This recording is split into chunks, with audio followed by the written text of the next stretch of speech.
Sí, comencemos, comencemos.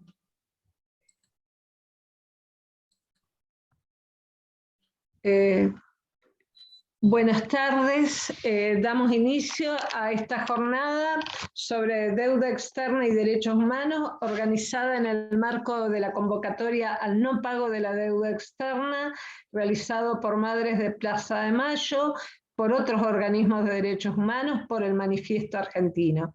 Disertarán hoy la profesora Patricia Laría, muy reconocida en nuestra facultad, Juan Justo, que también es un docente de la Facultad de Derecho, que también ha escrito en numerosos trabajos, bueno, quien habla, Ana Calafat, y con posterioridad a las exposiciones, todos los participantes podrán hacer sus reflexiones, críticas, preguntas, intercambio. Entonces, invitamos a acompañar la primera charla que está a mi cargo, en el orden inverso a cómo fui mencionando a los docentes, que como profesora de Derechos Humanos, la primera exposición la titulé La deuda externa como cuestión de derechos humanos. La deuda externa genera una clara dependencia que pone en jaque el concepto de soberanía y otros conceptos jurídicos clave. Los acreedores normalmente imponen condiciones, como dice Olmos Gaona, describiendo los hechos ocurridos con nuestras históricas deudas, aunque formalmente nada tenían que ver con la administración del Estado, impusieron políticas, presionaron para la modificación de leyes y el dictado de decretos, pretendieron cobrar sumas que nunca prestaron, impusieron ministros, corrompieron al Parlamento. En la última dictadura, de 1976 a 1983, además de cometer graves crímenes contra la humanidad, produjeron una deuda externa que sirvió para sojuzgar esas generaciones y las futuras. Provocaron un desmesurado e irregular endeudamiento, de modo poco transparente, que fue denunciado el 4 de abril del 82 por Alejandro Olmos. El juez Ballesteros, en el 2000, es decir, muchos años después, admitió la ilicitud de la deuda, pero en una extraña sentencia que no determinó sanciones penales a los responsables penales de una deuda que declaró ilícita. Ordenó remitir copias al Congreso porque, y voy a leer textualmente, el país fue puesto desde el año 1976 bajo la voluntad de acreedores externos y en aquellas negociaciones participaron activamente funcionarios del Fondo Monetario Internacional. Pese al discurso prevaleciente ya en esos tiempos, una vez más queda claro que la selectividad del sistema penal solo persigue a quienes cometen los delitos más insignificantes.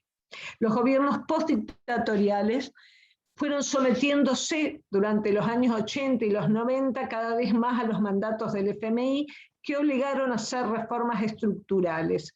Privatizaron las empresas públicas, que empobrecieron al conjunto social y dejaron sin empleo a miles de argentinos, desregularon los mercados financieros y del trabajo, lo que significó que debimos soportar fuertes crisis por las fugas de capitales, porque estas economías que disponen la apertura amplia, como el caso de la Argentina, siguiendo los mandatos del FMI, eran muy débiles para afrontar para afrontar estos embates comparados con las economías que sí mantuvieron las regulaciones. Por otra parte, además, estas reformas implican también ajustes en la inversión pública, en educación, en salud, en vivienda, por programas que ellos entienden que son de austeridad, pero que fueron devastadores en cuestiones de derechos humanos.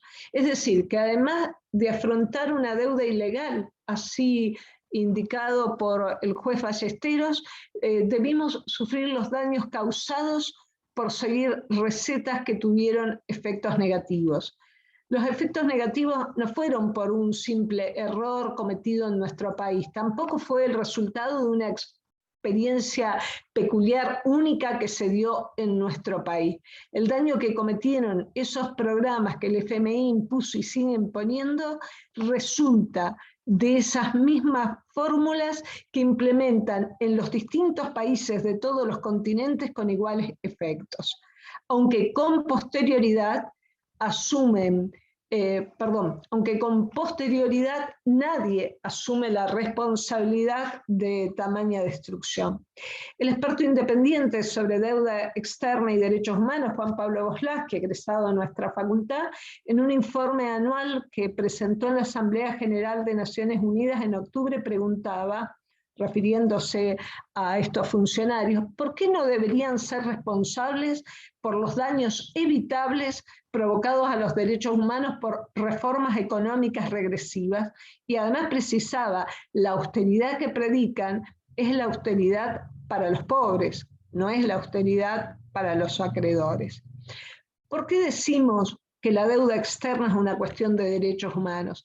Porque afectan múltiples derechos humanos. El FMI cumplió y sigue cumpliendo, al decir de Marcelo Krikorian, un rol tecnocrático y autoritario, que nunca respetó los derechos políticos ni las instituciones democráticas de ningún país, que emite mandatos para cada país sin tener ninguna legitimidad democrática. Si pensamos bien esto, no solo debería modificarse el concepto jurídico de soberanía, también el de democracia, también el de licitud, de validez, también el principio de derecho internacional de no injerencia en asuntos privados, los asuntos privados sí, de cada país, es decir, los pilares básicos del derecho nacional y del derecho internacional. Pero del mismo modo que no respetan los derechos políticos, tampoco respetan los derechos económicos, sociales y culturales.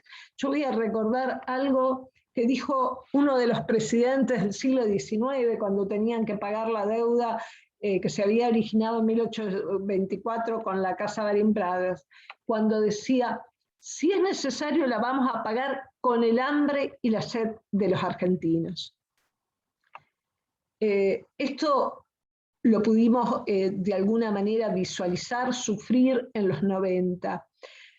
Noemí Brenta ha explicado de un modo sintético la lesión a derechos económicos, sociales y culturales promovidos desde el Fondo Monetario Internacional, cuando en uno de sus estudios marcaba que todas las crisis de deudas soberanas que ocurrieron en vigencia del programa del FMI en 1962, 1983, 1993, 2001, como así también numerosas crisis cambiarias, periodos de alta inflación y de sobreendeudamiento que se dieron entre 1958 y 1962, 1976 y 1983, 1991 a 2001,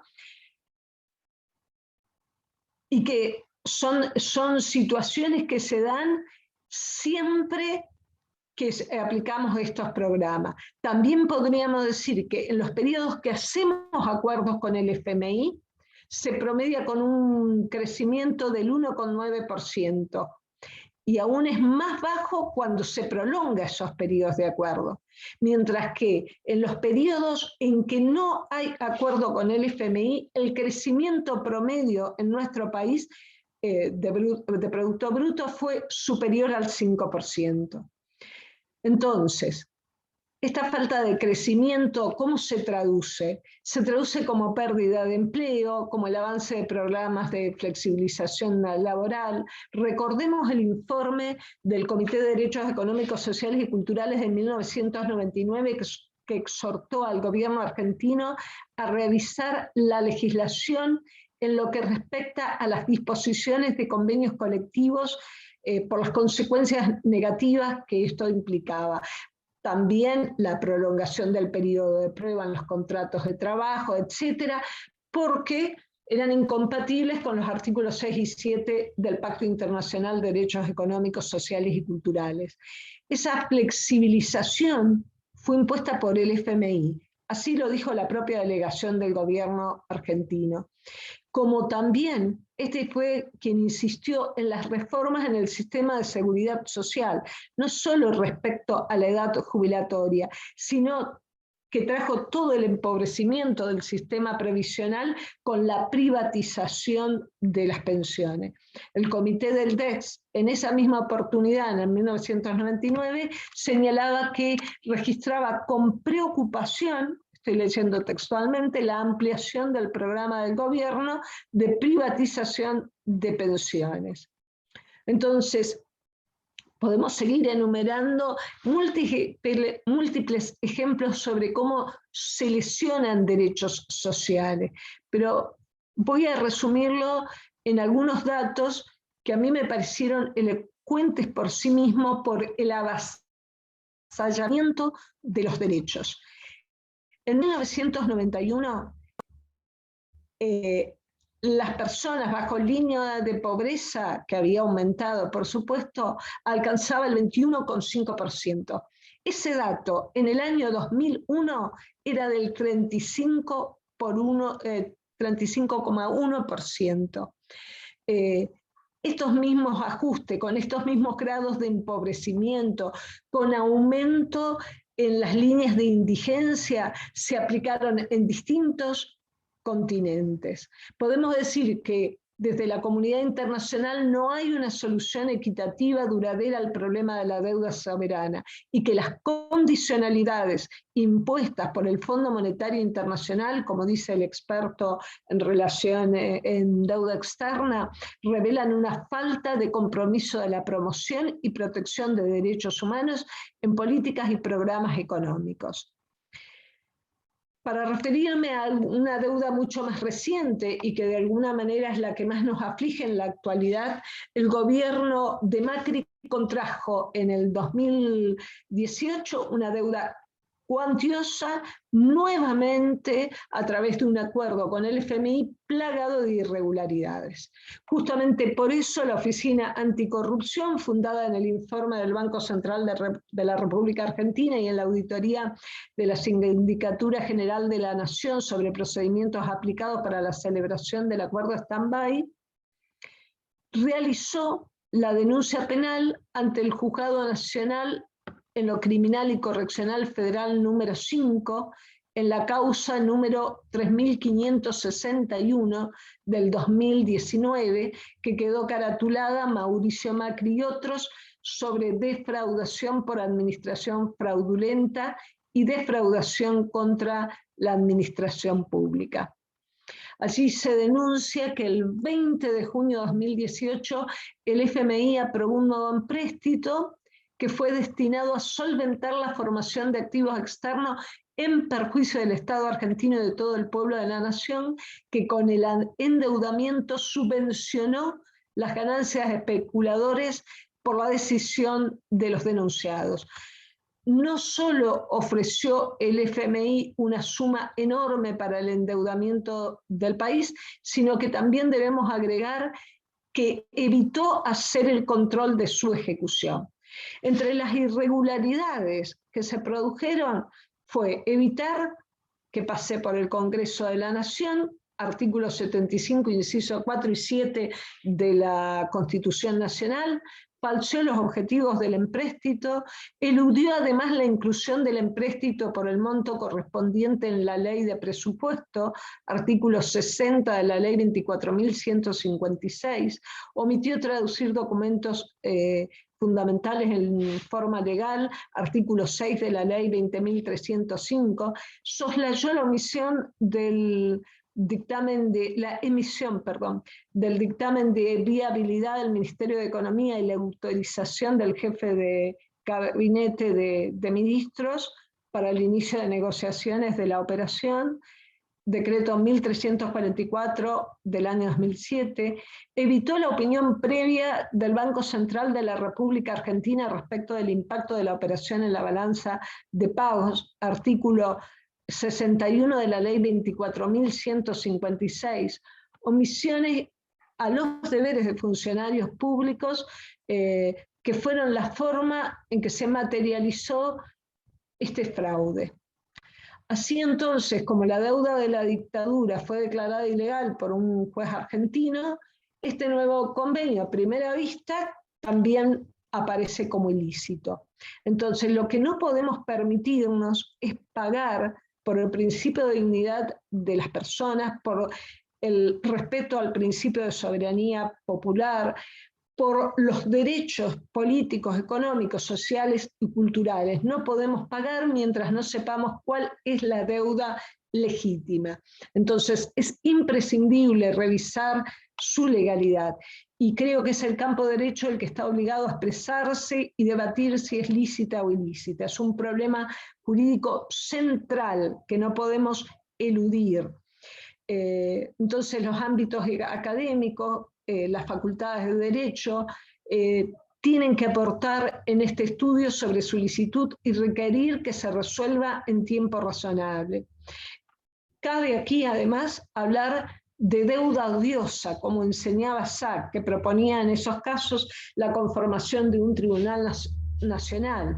Podríamos preguntarnos si la solución es esa, o tal vez ir ante un tribunal internacional, la Corte Internacional de Justicia, o simplemente exponer esto junto con muchos países que viven situaciones análogas ante la Asamblea de Naciones Unidas, o hacer todos los planteos en este sentido que corresponde en distintos foros y cumbres internacionales. Pero no podemos dejar de analizar la licitud y ilicitud de esta deuda externa que tenemos que pagar y cuyas consecuencias van a ser muy graves si no tomamos una decisión fuerte en este momento. Hoy en este momento hay presiones de grandes empresas para hacer acuerdos con el FMI, pero eso no torna legítimo una deuda contraída de modo fraudulento. Y además, frente a ello, tenemos que señalar que en las calles argentinas no hay lugar más democrático que una calle. Todo nuestro pueblo y desde distintas vertientes políticas e ideológicas exigen el no pago de las deudas fraudulentas. Bueno, hasta aquí mi exposición. Ahora lo invito al profesor Juan Justo, que es profesor de Derecho Administrativo, que ha escrito distintos artículos en publicaciones nacionales sobre esta misma temática, a disertar. Él va a exponer sobre la tensión entre el derecho económico internacional y los derechos humanos, el caso del endeudamiento soberano. Bueno, buenas tardes. Muchas gracias, Ana, por la invitación, la felicitación en justamente poner como punto de debate estos temas y remarcar la importancia que tiene que los operadores jurídicos hagamos contribuciones para, en lo que a nosotros incumbe, estos temas se puedan abordar bajo mejores prácticas que las tradicionales. Es decir, los abogados tenemos una responsabilidad que es contribuir al debate jurídico en estos temas que son decisivos para la vida de los países y que se han mantenido tradicionalmente ajenos al campo de lo jurídico en gran medida. Entonces, poner la centralidad de la discusión en lo que aquí nos compete a nosotros, me parece una iniciativa sumamente valiosa, así que te agradezco mucho la posibilidad. Yo, siguiendo tu línea de análisis, quiero, y en aras de generar esta contribución, quiero tratar de hacer una descripción un poco más macro de justamente el problema álgido que enfrentan los países, y sobre todo los países menos desarrollados, en cuanto a una creciente penetración del derecho internacional en el funcionamiento interno de los países, pero no de cualquier derecho internacional, sino de un derecho internacional altamente fragmentado que se caracteriza justamente por sostener y afirmar la persecución de fines que son muchas veces contradictorios entre sí. Entonces, digamos, tenemos que cada vez más los países están condicionados por un derecho que a la vez está plagado de contradicciones internas. Y eso es un punto que es fundamental porque nos pone frente al desafío de superar esos conflictos normativos para lograr las mejores respuestas. Así que ese es un poco lo que les quiero comentar muy brevemente. Básicamente, el punto de partida es que el desempeño de las autoridades públicas de los diferentes países, y sobre todo los países menos desarrollados, se encuentra crecientemente condicionado en las últimas décadas por diferentes regímenes internacionales que justamente imponen cada vez pautas más intrusivas de comportamiento a las autoridades públicas. ¿Esto qué hace? Que en un abanico cada vez más amplio de temas, los países tengan que adaptar su funcionamiento a diferentes normas internacionales y también a la interpretación que de esas normas hacen diferentes estamentos internacionales, con lo cual en la mayoría de los temas las autoridades domésticas ya no tienen la última palabra como la tenían bajo el paradigma tradicional de soberanía.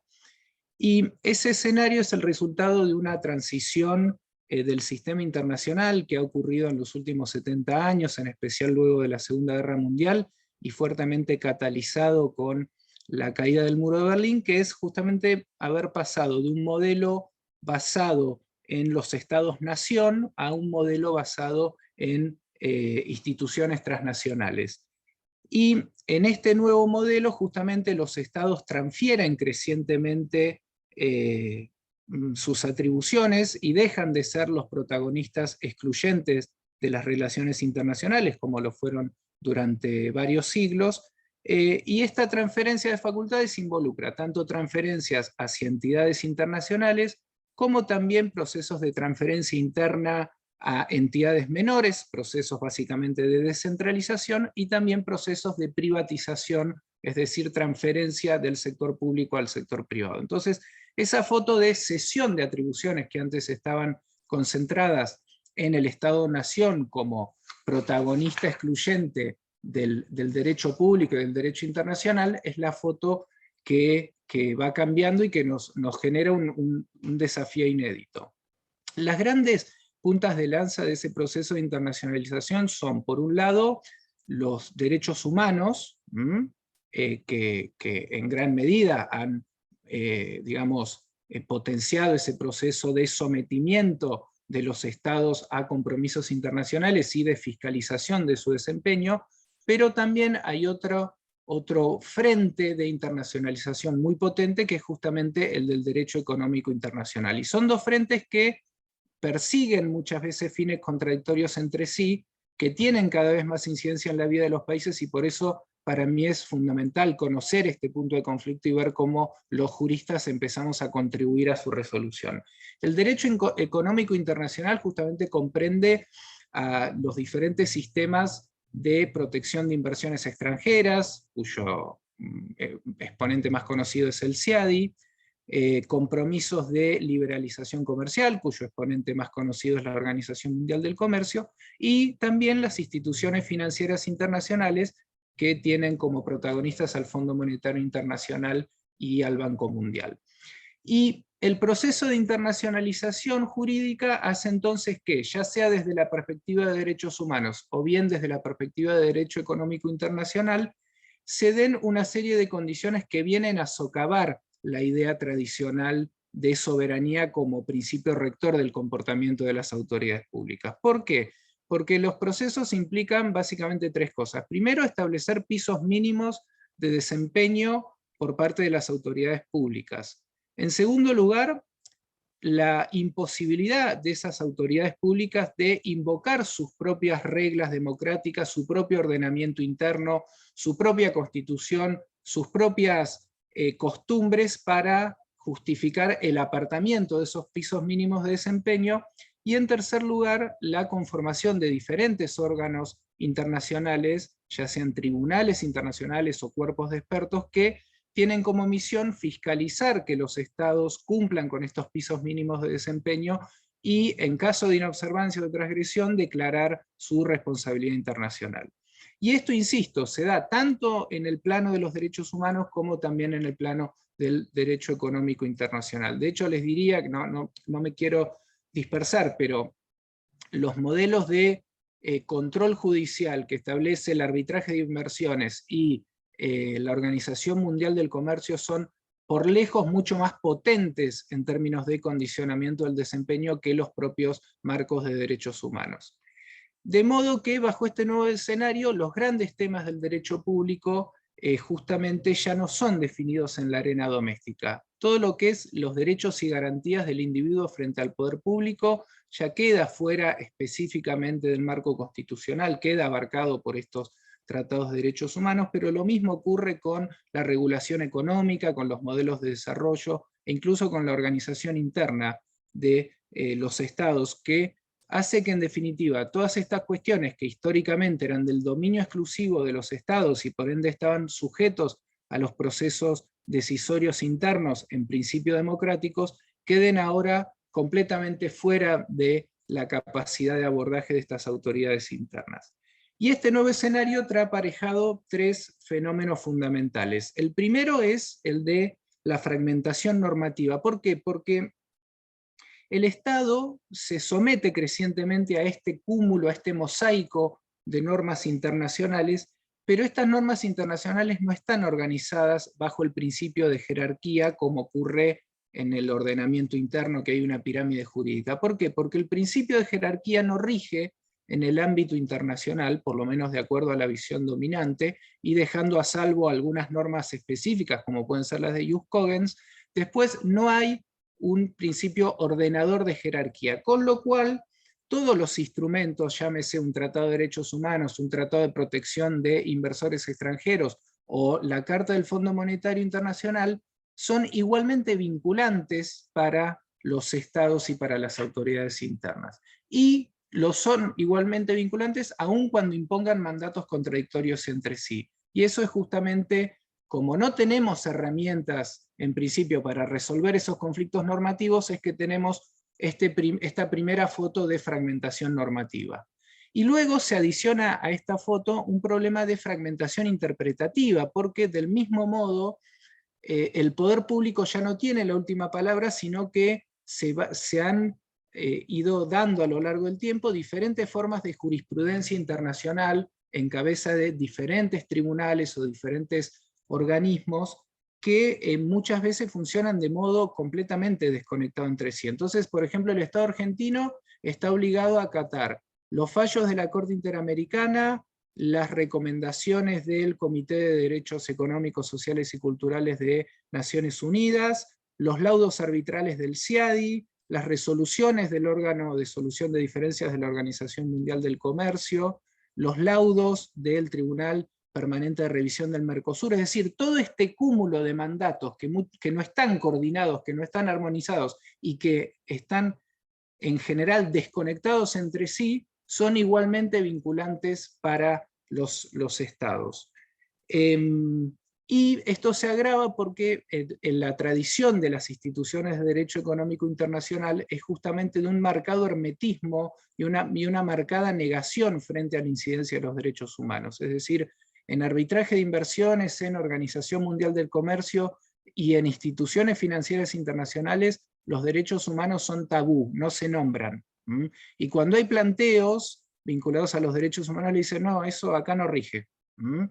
Entonces, es un escenario de fragmentación interpretativa que justamente adquiere una enorme gravedad en la medida en que ese derecho internacional penetra cada vez más en los condicionamientos de los países. Y la tercera característica de este proceso de internacionalización es la naturaleza meramente fáctica de todas las expresiones del poder público interno, es decir, producto de la regla de inoponibilidad del derecho interno, que es un principio consolidado del derecho internacional, los estados no pueden oponer ni sus normas constitucionales, ni sus normas legales, ni sus fallos, ni sus actos administrativos a las decisiones de estos cuerpos, porque todas esas expresiones del poder público no tienen naturaleza jurídica, sino que en el orden internacional son meros hechos, están despojados de la imperatividad propia de la soberanía.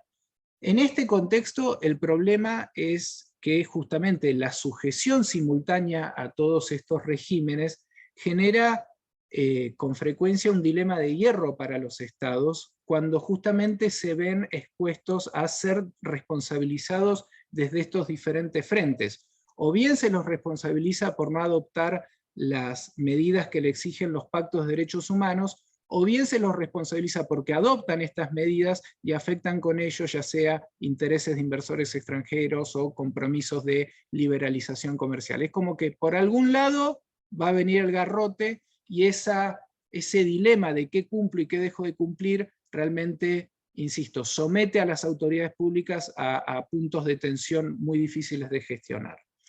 En el ámbito del endeudamiento externo, esto se ve con mucha claridad, ya lo describió muy bien Ana, justamente a partir del dispositivo típico, que es la idea de las condicionalidades, que es justamente las exigencias que establecen las instituciones financieras internacionales para exigencias de reformas políticas para acceder a los recursos financieros y a la asistencia financiera que brindan.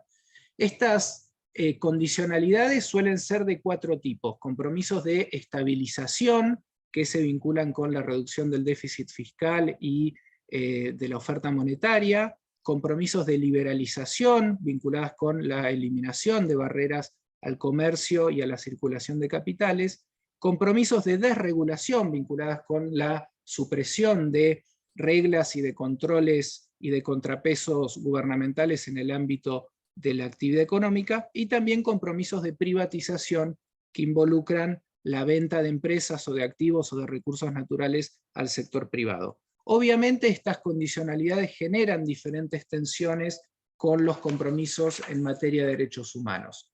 La primera tensión que la nombró Ana es justamente la tensión con los derechos civiles y políticos, es decir, justamente en la forma en que estas decisiones que después impactan en varias generaciones se adoptan, porque en general se advierten enormes debilidades en materia de transparencia, en materia de participación ciudadana, en materia de acceso a la información pública, porque justamente decisiones de enorme impacto generacional terminan siendo a lo mejor adoptadas por funcionarios no electivos, en condiciones de ausencia de todo debate social previo en punto al impacto de ese tipo de medidas.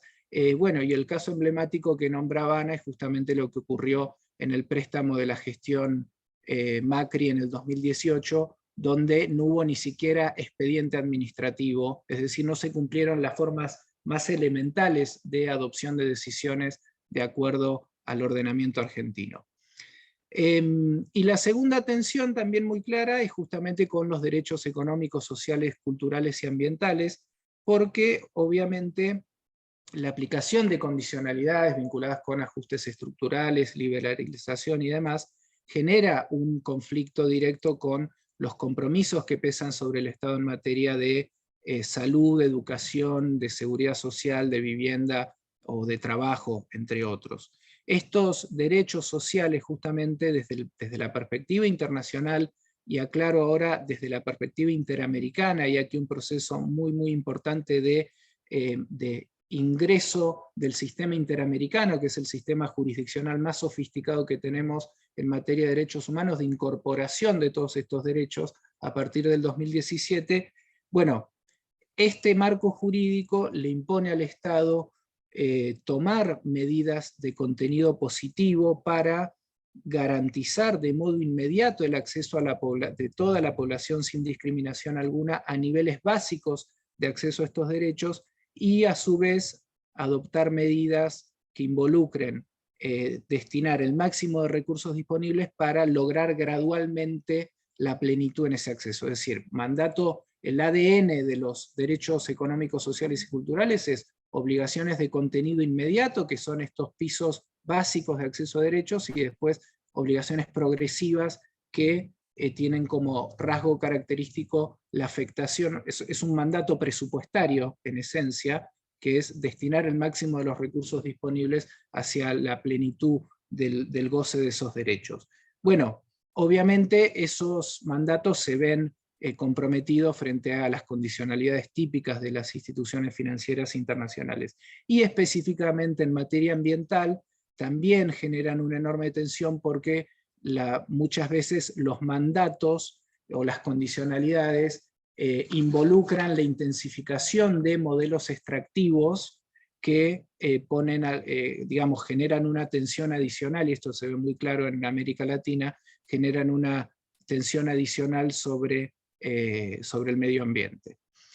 Y la tercera faceta de tensión, que también lo planteó Ana, es de deuda externa y corrupción, es decir, justamente el endeudamiento es una de las operaciones públicas que mayores desafíos plantea en términos de lucha contra la corrupción, pues justamente pese a la gravedad, a la amplitud y a la duración de los efectos de estas decisiones, persisten enormes debilidades en materia de publicidad, en materia de rendición de cuentas y en materia de conflictos de intereses. Aquí también el derecho internacional ofrece una herramienta novedosa para abordar estos problemas, que es la Convención de Naciones Unidas contra la Corrupción, adoptada por Argentina en el año 2006, que exige, justamente desde la perspectiva internacional, órganos de control independientes de estas operatorias, procesos de selección crediticia que sean transparentes y objetivos, es decir, que no sea a dedo las contrataciones, medidas para asegurar rendición de cuentas, medidas para abordar y prevenir conflictos de intereses, es decir,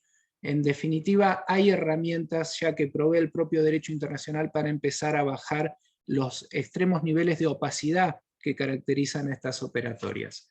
Y el último punto que a mí me interesa simplemente tirar, y es para un largo debate, que es justamente en este contexto de fragmentación normativa, de fragmentación interpretativa, de un derecho internacional que nos condiciona cada vez más, pero que después no nos ofrece herramientas para perseguir finalidades públicas adecuadamente, ¿cómo resolvemos estos conflictos? Como les decía, el derecho internacional dominante sostiene que justamente no rige el principio, no hay una jerarquía entre tratados internacionales. ¿Esto qué implica? Que todo queda librado a una cuestión de fuerza, en definitiva.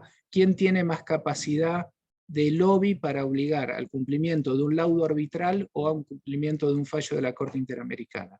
Por una nota al pie. En el 2018, un panel arbitral en el ámbito del CIADI le ordenó a Ecuador que deje sin efecto una condena contra Chevron por daño ambiental, que era por 18.000 millones de dólares. Le dijo, ese fallo usted lo tiene que dejar sin efecto, no lo tiene que cumplir. Digo, para graficar esto de la tensión.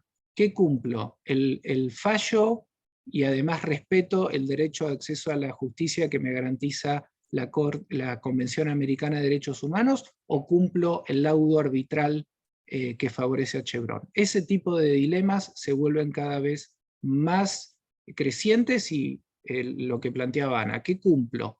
El préstamo, los compromisos del crédito de 2018 del FMI, con la sangre y la sed del pueblo argentino, o trato de invocar desde lo jurídico, por eso nuestra contribución aquí, o por lo menos yo, me interesa el abordaje jurídico, ¿qué herramientas ofrecemos desde lo jurídico para una discusión que es obviamente política? Bueno, ese tipo de dilemas son los que nosotros tenemos que ayudar a responder en un plano, insisto, donde no quede todo librado a lo opinable, sino que haya coordenadas normativas en juego. Les decía que desde esa perspectiva yo creo que donde tenemos que profundizar el análisis es en rebatir esta idea de que no hay una jerarquía entre tratados, y afirmar y desarrollar y justificar jurídicamente la primacía de los tratados de derechos humanos por sobre las instituciones del derecho económico internacional. Esto yo lo escribí en un trabajo, si quieren después se los puedo compartir, pero para no extenderme mucho, lo que plantea en esencia es que esa primacía responde a que los tratados de derechos humanos encarnan los fines del derecho internacional de posguerra, mientras que los instrumentos de derecho económico internacional son meros medios que coyunturalmente se han ideado para promover el desarrollo. Y como ustedes saben, los medios nunca se pueden anteponer a los fines, y por ende esa idea simple, creo yo, avala justificar y desarrollar y consolidar jurídicamente este argumento de primacía de los tratados de derechos humanos. ¿Qué implica? En caso de conflicto entre un mandato de un tratado de protección de inversiones o de una condicionalidad del Fondo Monetario, debe prevalecer el mandato de derechos humanos. Y las razones de esa primacía, a punto de partida de identificar a los tratados de derechos humanos como el fin típico del derecho internacional de posguerra, es justamente tanto histórica, todo el proceso de consolidación y desarrollo de Naciones Unidas y la centralidad que la protección de los derechos humanos tuvieron en esa construcción de ese proceso global, una razón lógica, esto que decía, de que el medio no puede anteponerse al fin, y una razón jurídica que es el artículo 103 de la Carta de Naciones Unidas, que justamente establece que en caso de conflicto entre las obligaciones de los miembros de Naciones Unidas, de los compromisos que establece la Carta de Naciones Unidas y los compromisos contraídos en virtud de otro tratado internacional, prevalecen los de la Carta. Y los de la Carta claramente son la protección de los derechos humanos y no estas herramientas que son de posterior desarrollo. Entonces, en definitiva, desde el aporte jurídico, para mí, lo que nuestra generación, y yo ya estoy un poco, la generación de los alumnos, el desafío que tiene es contribuir a ese debate del siglo XXI, que es cómo resolvemos la fragmentación de un derecho internacional que condiciona cada vez más la vida de los países y cómo generamos herramientas jurídicas para defender la primacía de los tratados de derechos humanos. Muchas gracias.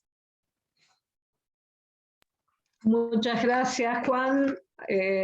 Ahora invito a Patricia Laría, la profesora Patricia Laría, que es profesora de Economía de nuestra facultad, doctora en Ciencias Sociales, profesora e investigadora de la Universidad Nacional del Comahue, y que va a disertar sobre el rompecabezas de la deuda externa, una mirada global buscando un futuro.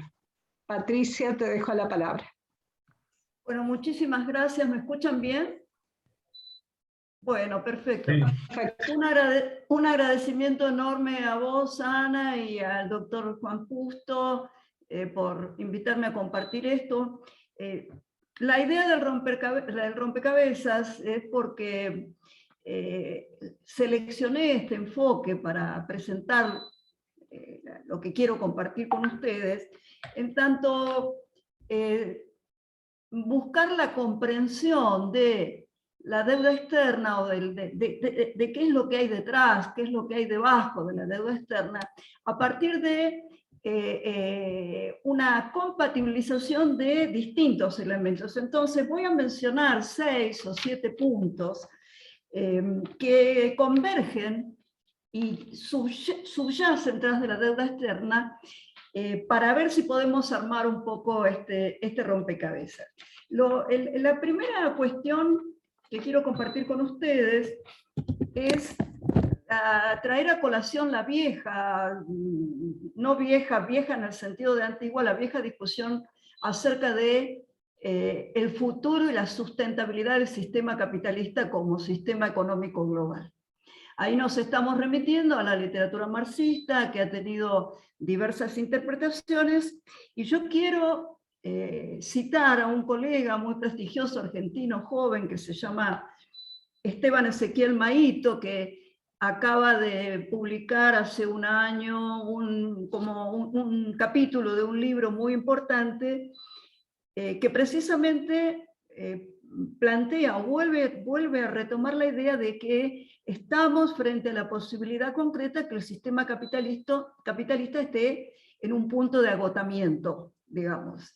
Esto, por supuesto, en términos técnicos, se apoya, se explica en las contradicciones básicas del sistema capitalista, que es un sistema que funciona contradictoriamente. Entonces, la ley de tendencia decreciente de la tasa de ganancia, que es el caballito de batalla histórico que ha utilizado el enfoque de economía política crítica para estar alerta sobre la posibilidad de que el capitalismo como sistema llegue a un punto de saturación. Como ustedes saben, esta tendencia de la ganancia ha de crecer en términos globales, esta tendencia se ve sometida a fuerzas que la pretenden contrarrestar. Y estas fuerzas son de diversa índole, pero una quiero destacar que es precisamente la exportación de capitales, el flujo de capitales desde los países centrales hacia zonas periféricas. De manera que todo lo que signifique flujo transfronterizo de capitales, ya sea deuda externa, inversión extranjera directa, podemos relacionarlo en última instancia con estas fuerzas que oponen los países centrales para tratar de sostener la dinámica de acumulación en el sector productivo. Es muy interesante el trabajo de Maito porque tiene una recopilación de datos, yo no voy a mencionar acá, de distintos países, de un conjunto de países representativos desde el siglo XIX, y donde convalida la idea de que la tasa de ganancia, nos estamos refiriendo a la tasa de ganancia que permite acumular, que garantiza acumulación a partir de la producción, ¿no? de la producción física de bienes materiales e inmateriales. Él comprueba esta tendencia decreciente y además realiza proyecciones que sitúan concretamente a mitad de este siglo, en el 2050, una especie, una suerte de fecha de vencimiento del sistema capitalista. Probadas distintas teorías, todo esto se trabaja con cifras, con estadísticas proyectadas, promedios ponderados, y en 1900 se estimaba que en 1990 la tasa de ganancia llegaba a un nivel nulo del capitalismo. Esto después, por supuesto, aumentó hasta el 2024. A mitad del siglo pasado teníamos expectativas de hasta el 2040.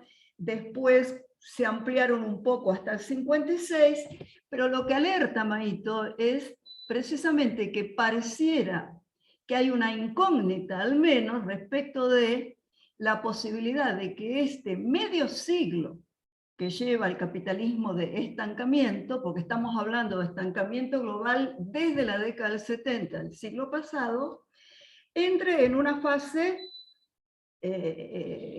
digamos, donde, esto no quiere decir que se va a acabar el mundo, pero sí una fase donde los mecanismos y las posibilidades de contrarrestar esta fuerza central del sistema se agoten. Entonces esta era la primera pieza que quería compartir con ustedes. Es decir, el capitalismo es un sistema que está pleno de contradicciones, y esas contradicciones precisamente tienen su origen en la conformación de sus peculiaridades sociales, donde el elemento más dinámico de la humanidad, del nuestro como especie, que es el trabajo, se ve paulatinamente reducido en términos relativos respecto de la acumulación de riqueza material. Entonces, esta importancia cada vez menor del trabajo, lo que va a generar en última instancia es la imposibilidad de que esta sobreacumulación de riqueza pueda encontrar nuevas formas de inversión. El segundo punto, muy relacionado con este, también tiene un origen en el pensamiento de economía política crítica, es el segundo límite que estuvo mencionado tanto por Anita como por Juan en las charlas, que es el límite que nos plantea la biosfera, nuestro sistema, el límite por el lado de la sustentabilidad. Esto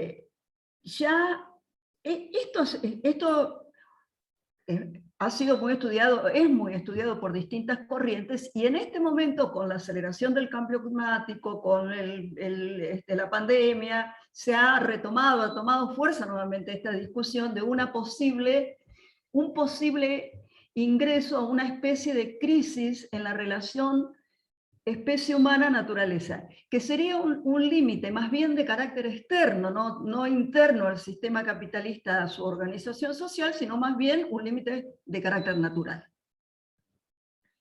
Podemos hablar entonces de una suerte de pensamiento marxista ecológico, por llamarlo de alguna manera, que rescata mucha literatura original de Marx, donde Marx planteaba con claridad este límite natural de la actividad productiva humana, y el trabajo especialmente de un gran politólogo, sociólogo, Alfred Schmidt, alemán, que escribió un libro, El concepto de naturaleza en Marx, en el año 62, instalando esta noción, esta idea de metabolismo social.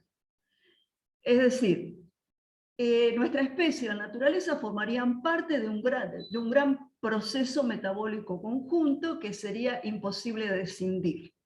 Entonces, este segundo límite al capitalismo estaría dado por la imposibilidad de seguir manteniendo en términos organizados este metabolismo. Con lo cual, lo que sería esperable es una crisis climática, algún tipo de salida de esas características.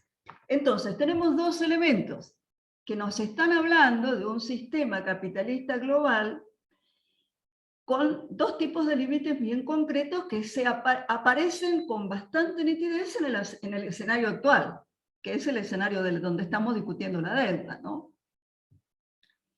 ¿Por qué insisto con esto del carácter global, que comentaba Anita lo que yo quise hacer?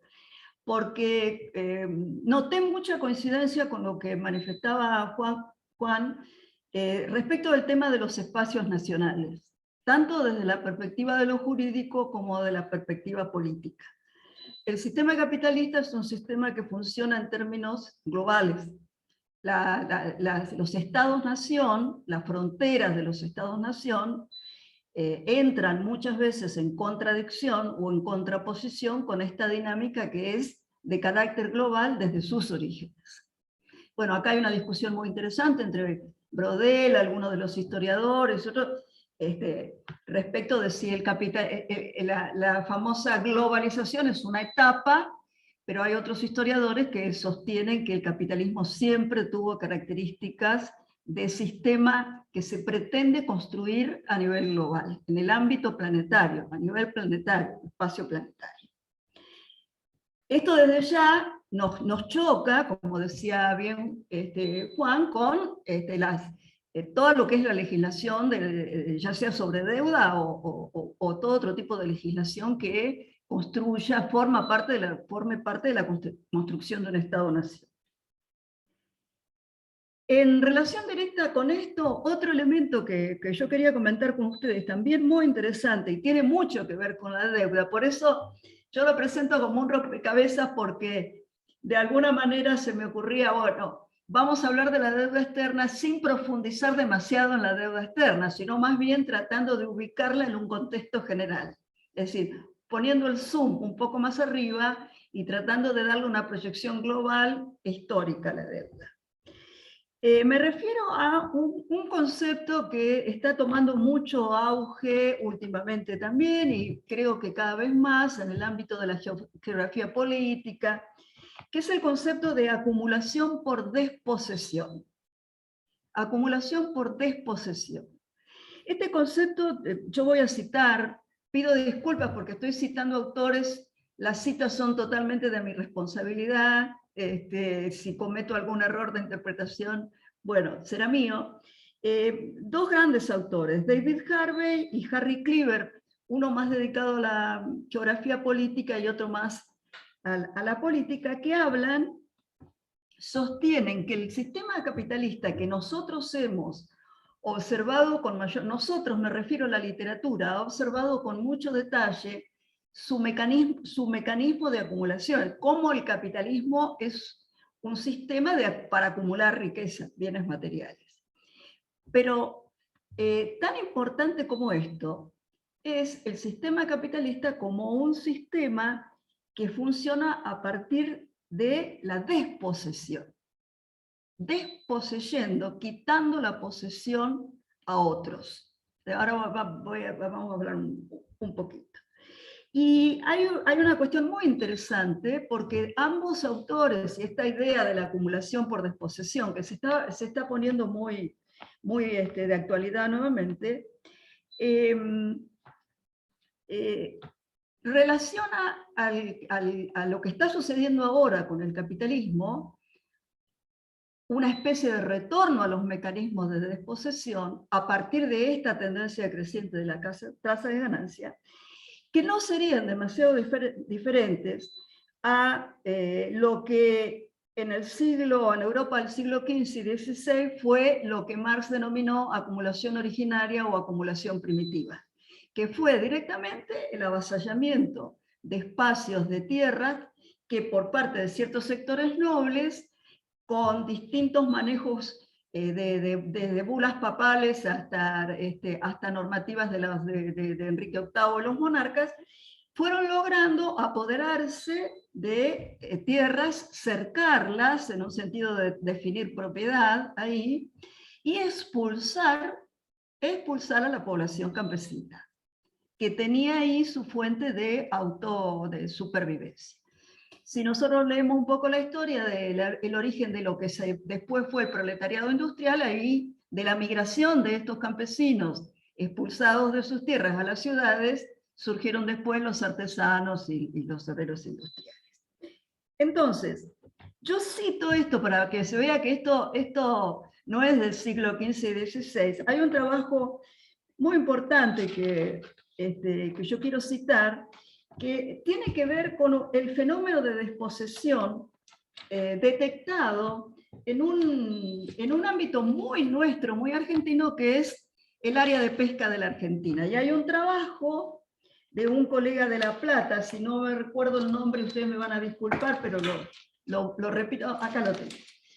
Un excelente trabajo del colega Sebastián Gómez Lende, que habla pesca marítima y acumulación por desposesión en Argentina desde el año 1966 hasta el 2018. Extranjerización del recurso, crisis socioambiental, precarización laboral y redistribuciones estatales. ¿Qué es lo que estudia este colega que es, miren qué interesante, doctor en geografía?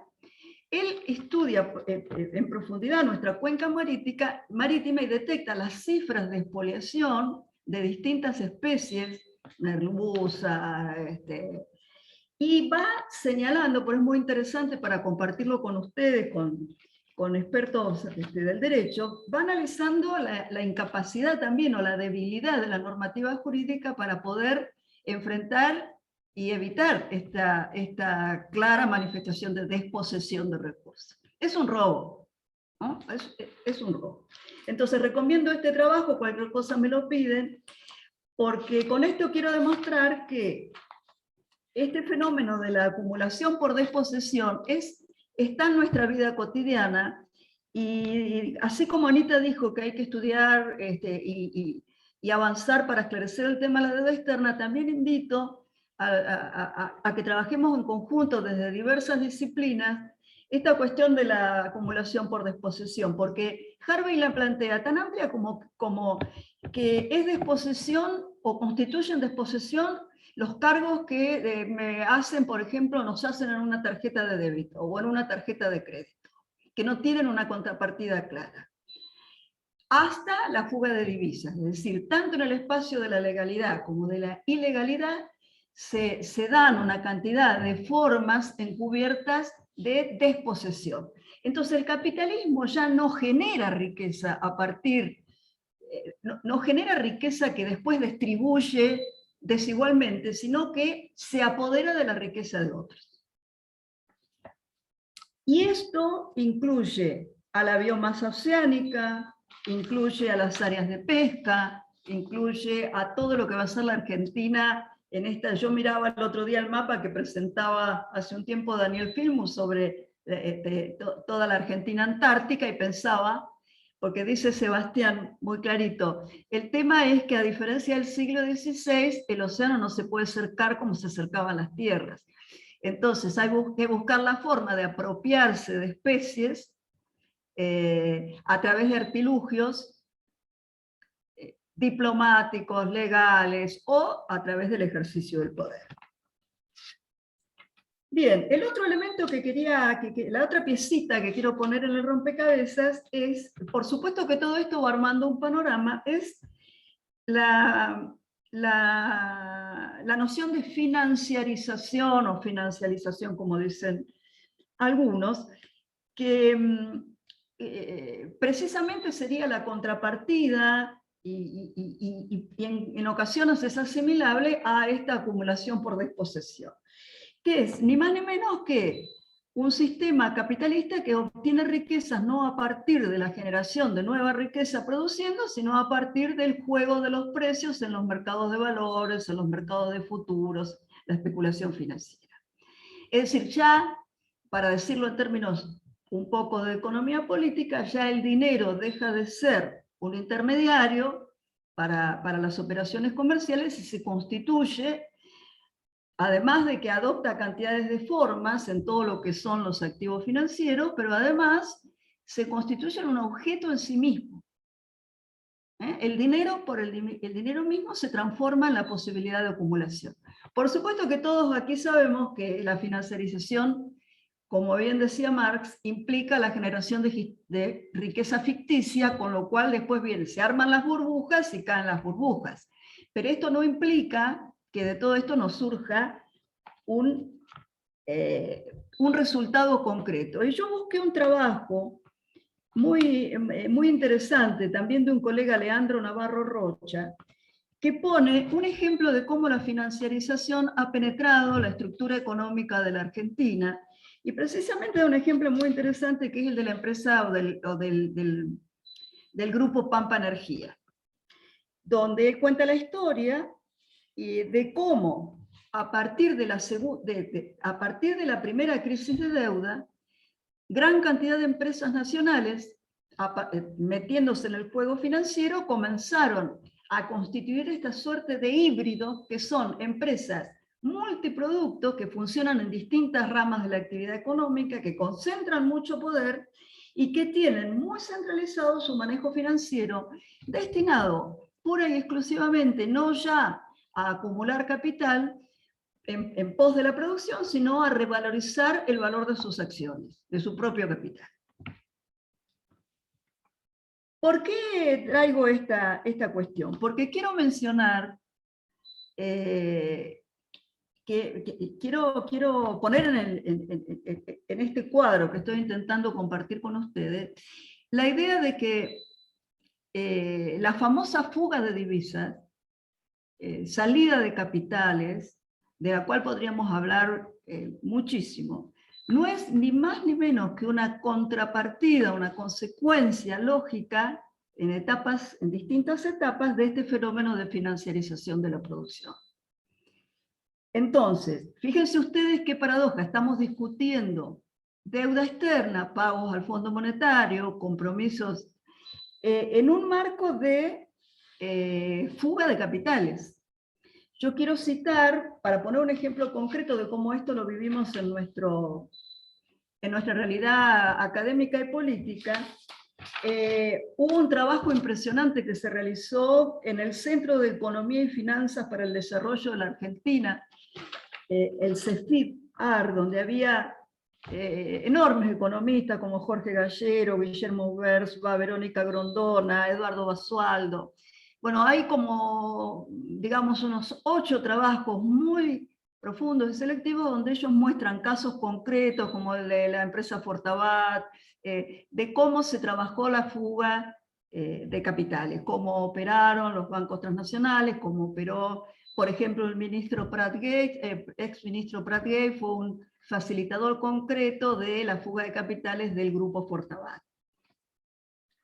Este centro, miren, no es casualidad, una de las primeras medidas que tomó el gobierno de Macri en el 2016 fue ordenar a sus representantes en el Banco Nación, Banco Provincia, en el Vice y en el Credicop, que no autorizaran más presupuesto a este centro, al CEFIDAR. Con lo cual, en febrero, marzo del 2016, este cúmulo de colegas tan comprometidos fue disuelto. Recuerdo una discusión de Gallero que fue a increparlo personalmente a Brad Gates en una sesión del Congreso, la tengo presente, porque no fue, digamos, no fue tan de gratis, fueron a discutir ahí y realmente le hizo frente muy bien, yo alcancé a mirar parte de la sesión. Pero quería contraponer el tema de los compromisos de la deuda con la realidad de la fuga de capitales, más la realidad del robo de la pesca, más toda la realidad del despojo. El otro elemento que quiero compartir con ustedes ya más es también de mucha relación con lo que ustedes saben y manejan, que es la famosa figura de los bienes comunes o de la propiedad colectiva, que ha sido objeto de discusión de la ecología política, del derecho, quiero destacar a una brillante politóloga, premio Nobel de Economía en el 2009, Elinor Ostrom, estadounidense, que sostuvo y ganó el premio Nobel sosteniendo su tesis de que es posible gestionar de manera cooperativa los bienes comunes. Entonces, ¿por qué digo esto? Porque esta dinámica acumulativa y expropiatoria del capitalismo abarca cosas que nosotros por ahí nos cuesta darnos cuenta. Por ejemplo, el material biológico. Tenemos el ejemplo de las semillas, ¿no? La privatización de determinadas de la producción de semillas no es más que un acto de expropiación de bienes de la naturaleza que serían comunes. Ni hablemos de todo lo que tiene que ver con los derechos de propiedad intelectual y patentes, que se va a transformar en la nueva área de expropiación. Este rediseño institucional de esta etapa aguda del capitalismo, aguda y problemática y contradictoria, va detrás de una utopía, que es la utopía de una economía sin política y sin sociedad.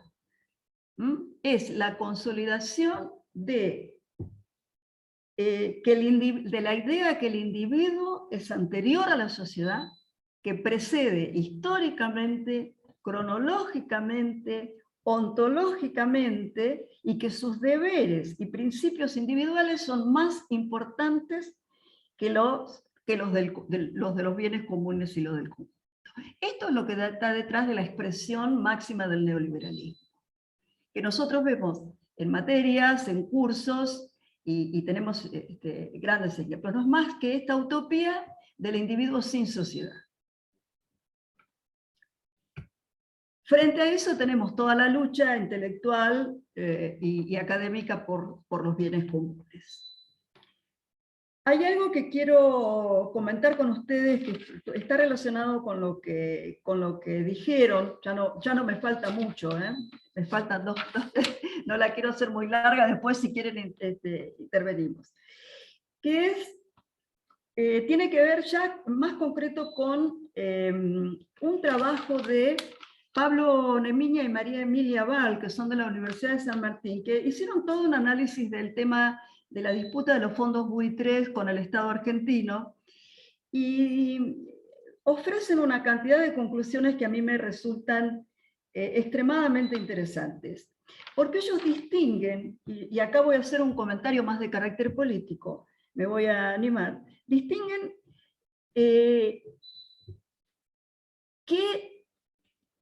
qué perfiles jurídico-institucionales puede ir asumiendo el tratamiento de las deudas soberanas en el mundo.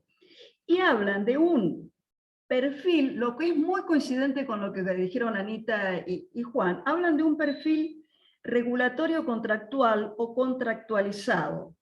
Es decir, sería una especie de proyección del derecho privado sobre las deudas soberanas, de su filosofía, de su espíritu, y esto tuvo una representante muy clara, que fue Anne Kruger, en el año 2001-2002, que pretendió asimilar el tratamiento de las deudas soberanas a las leyes, a la ley de concursos de quiebras privadas de los Estados Unidos.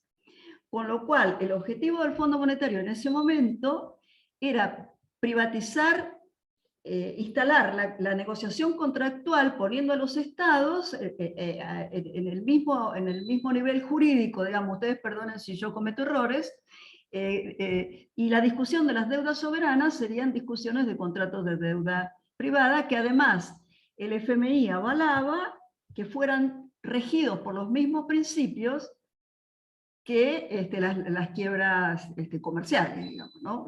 Las quiebras privadas. Frente a esto, yo resalta la magnitud de lo que ellos llaman el debate estatutario. El debate estatutario que fue el que promovió Argentina durante el gobierno de Cristina Kirchner en el ámbito de las Naciones Unidas, y que tuvo muchísima llegada y que fue seguido, recordamos toda esa votación en septiembre del 2015, por una gran cantidad de países en desarrollo. Acá se ve claramente cuál es la diferencia entre un abordaje político como el que hizo el gobierno de Cristina Kirchner con Axel Kicillof y con Timerman, de abordar el tema de la deuda como una cuestión estatutaria, ir a discutirlo en Naciones Unidas, a asumirlo como una negociación contractual donde lo que se está discutiendo son los detalles de las cláusulas privadas, de negociación privada entre el deudor y el acreedor. La actual gestión, la estrategia de Stiglitz, Guzmán, nuestro ministro Guzmán, Stiglitz, es una estrategia, una variante de la estrategia contractualista, que por supuesto busca reactivar lo que se denominó, ustedes lo saben mejor que yo, las cláusulas de acción colectiva. Ahí todas las que Griesa tiró en su fallo para abajo, ¿no? De que el pari passu, los principios, bueno, que Griesa resolvió que había que pagarle a todos, etcétera, etcétera. Bueno, en realidad hay desde la Asociación Internacional del Mercado de Capitales, con apoyo del Fondo Monetario, lo que se buscaría es una posición contractualista, de manera que se reactiven estas cláusulas de acción colectiva. Con esto quiero decir, lo digo porque es totalmente distinta este abordaje Stiglitz, Guzmán, Alberto Fernández, que el abordaje de Cristina Kirchner, Timerman y Axel Kicillof. El primero fue un abordaje contractualista político en la ONU, y esto es ir a la negociación, a discutir cláusula por cláusula en este marco. Guzmán es parte del equipo de Stiglitz, o sea, de los pensadores que se formaron con Stiglitz, y Stiglitz lleva adelante esta idea de una reconstrucción a partir de las negociaciones de las cláusulas. Ahora, si nosotros leemos entonces los principios que la resolución de Naciones Unidas, que acá tengo el número, fue la 68/304, que fue en septiembre del 2015, ya lo último que se pudo hacer antes de la arremetida de los fondos buitre, que comenzó inmediatamente, nos damos cuenta la validez, la importancia de esos principios, ¿no? Porque hablaban, bueno, yo no los voy a citar ahora porque se va, pero son principios muy vinculados a la temática de derechos humanos que ustedes acaban de mencionar, y que fueron los principios que Argentina propuso para el tratamiento de la deuda en Naciones Unidas y que fue aprobado. Frente a esto, yo quiero resaltar el impacto importantísimo que señalan estos autores de la gestión Macri. ¿Por qué? Al ir al pago a los buitres, a la cancelación con los buitres automáticamente, yo creo que fue en febrero del 2016, ya la memoria me falla un poco, pero creo que fue por ahí, esto tuvo un impacto interno brutal, porque en realidad no pagó nada. Lo que hizo fue pagar para volver a endeudarnos sistemáticamente, es decir, no se pagó para liberar, como en otras, por ejemplo, como el pago de Kirchner al Fondo Monetario, como las quitas en la época de Labaña, sino que el pago a los buitres fue para volver a entrar al proceso de endeudamiento. Entonces acá estamos viendo que no nos endeudamos en este caso porque lo necesitamos, sino que nos queríamos endeudar, o no nos endeudamos inevitablemente, sino que la política era endeudar. Pero también quiero rescatar, y a mí me parece que hay mucho jugo ahí para sacarle esto desde el punto de vista de un analista político que sepa mucho más que yo, cómo esta gestión Macri logró tumbar este esfuerzo de Naciones Unidas, cómo Macri fue el personero de alguna manera, o esta gestión fue el personero de la movida de los grandes capitales para neutralizar esta avanzada política de Argentina y de los países en desarrollo para tratar la deuda soberana en Naciones Unidas. Que a veces desde acá, desde nuestro abordaje nacional, no nos damos cuenta, pero fue un golpe realmente, como dicen ellos, dicen los autores, fue volver a desestabilizar al sistema financiero internacional otra vez. Esto es lo que logró el pago a los buitres. Mucho más que el perjuicio, sin restarle importancia, que el perjuicio que nos puede haber. Bueno, y voy a lo último, que es muy difícil, es muy denso, pero lo quiero decir brevemente, aunque sean unos poquitos minutos. Y acá tengo que agradecer a una gran colega, que es Karina Forcinito, una economista que trabaja en Flaxo, en la Universidad de General Sarmiento, a la cual escuché hace 4 o 5 días, y la verdad me sirvió muchísimo para compartir con ustedes, donde ella habla formula concretamente una hipótesis que yo quiero formular a ustedes. La hipótesis es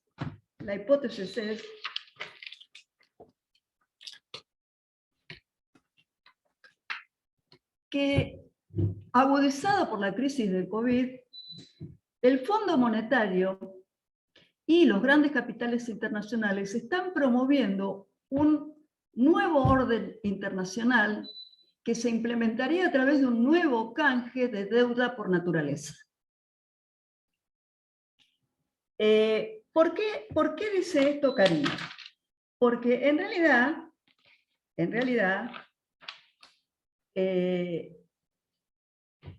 el drama del cambio climático y del calentamiento global no ha podido ser resuelto por la institucionalidad internacional. La Convención Marco de la ONU del 92, el Protocolo de Kioto del 97 y el Acuerdo de París del 2015 fracasaron. Ahora en noviembre va a haber en Glasgow, Escocia, se va a concretar la 26 Conferencia Mundial de la ONU sobre Cambio Climático, y ahí probablemente, según dicen estos colegas y otros, ahí podamos empezar a ver las primeras señales de esta especie de negociación oculta que se estaría gestando, que apunta a utilizar la situación de crisis de deuda de todos los países, más el agravamiento por el COVID, para darle, y ahí vuelvo al inicio de la charla, para darle nuevo impulso y revitalizar al capitalismo global. ¿Cómo sería esto? A través de lo que se denomina, que ya tiene varios años, en el 2009, ya se hablaba del famoso Green Deal o Acuerdo Verde. Sería una especie de lo que fue el New Deal en la década de los 30, ahora sería el Green Deal. ¿Y de qué se trataría? ¿De qué se trataría? Se trataría de dejar, lograr una cosa similar a la que se gestó con el Plan Brady, que en el año 92, que permitió canjear la deuda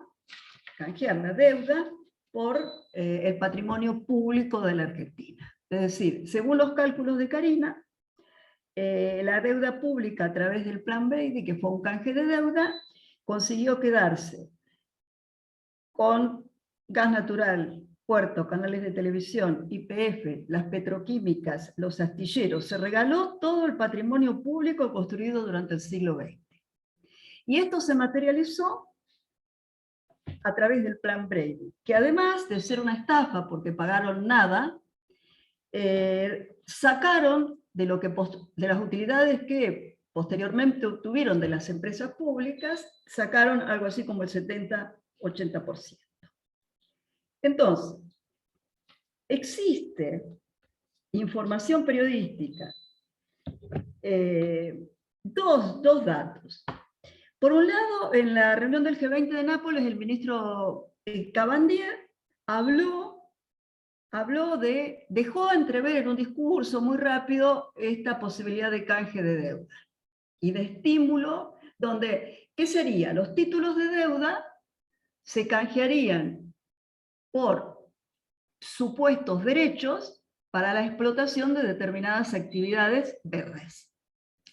Se habla concretamente que el año que viene vencen algo así como 19 mil millones el crédito del Fondo Monetario, porque el crédito del Fondo Monetario fue hecho a propósito muy corto para que fuera efectivo, digamos.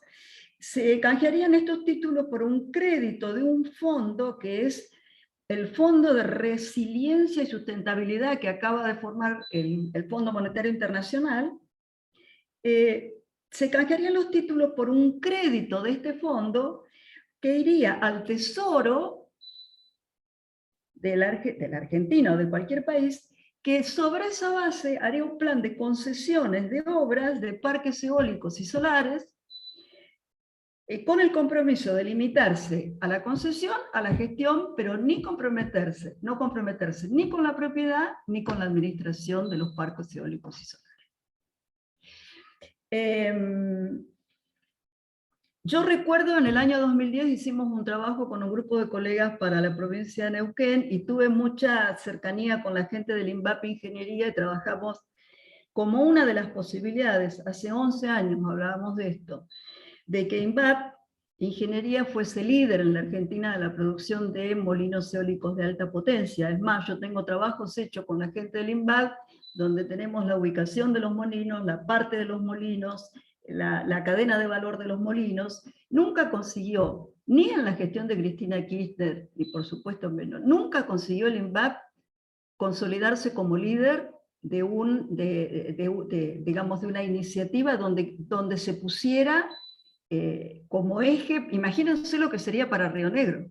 Imagínense lo que sería para Río Negro que el INVAP se transformara en el centro generador de molinos eólicos, que además de resolver el problema de la sequía, además, y cambiar la vida de todos nosotros, implicarían una revalorización territorial totalmente distinta al esquema extractivista que nos está proponiendo Beretigné, Carreras y todos los demás. El último comentario que hago, esta avanzada que supuestamente se viene ahora, queda clara, queda en evidencia, porque los países centrales están en deuda. Hay un concepto que yo no lo voy a, porque además no lo sé, soy muy chanta porque lo tomé, me interesó, pero no lo manejo porque es de ingenieros, que es el concepto de biocapacidad.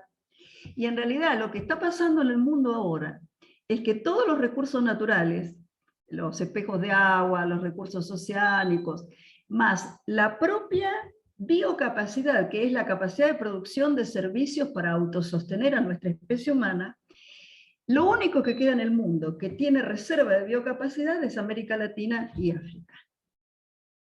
Porque el resto de las economías mundiales están en offside, están en default ambiental, que quiere decir que usan más capacidad ambiental, absorben más de la que aportan. Y Argentina, Brasil, Australia y una serie de países que todavía, a pesar de que Argentina ha perdido mucha biocapacidad por el extractivismo avanzado, es, digamos, muy deseable que este país pudiese canjear su deuda, o sería muy deseable para los países desarrollados que pudiesen encargarse de la producción o apoderarse de los recursos naturales de alguna manera para su explotación.